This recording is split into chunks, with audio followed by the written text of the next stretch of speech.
There's been a public outcry and demand for compensation over yesterday's power cuts to more than 3,000 properties on the south coast.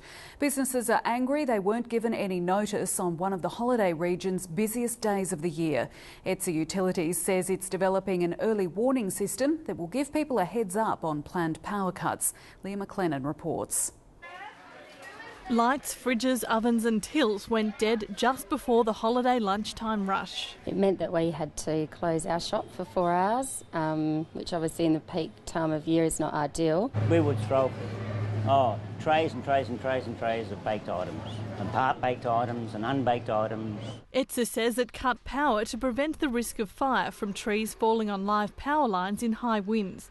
It acted under legislation introduced after the 1983 Ash Wednesday bushfires. In the Ash Wednesday fires, the former ETSA was actually held responsible for some of those fires.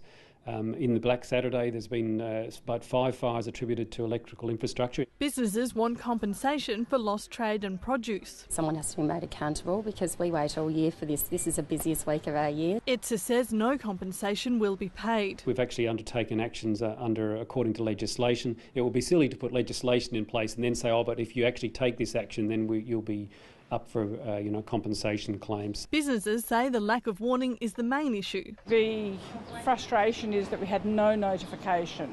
If we'd had notification, we could have prepared and used generators, etc. They could have given us notice and say, well, if it's going to be a 42-degree day with north winds, we're going to be cutting your power off, and we could maybe be a bit more prepared for it. ETSA says it's about to invite people to register for a system that will send a text warning of any power issues at a particular address. We've put up a second stage of it in late December. We'll be advertising from the end of next week in electronic media to encourage people to sign up for this system. ETSA says it will cut power again under extreme fire conditions if necessary.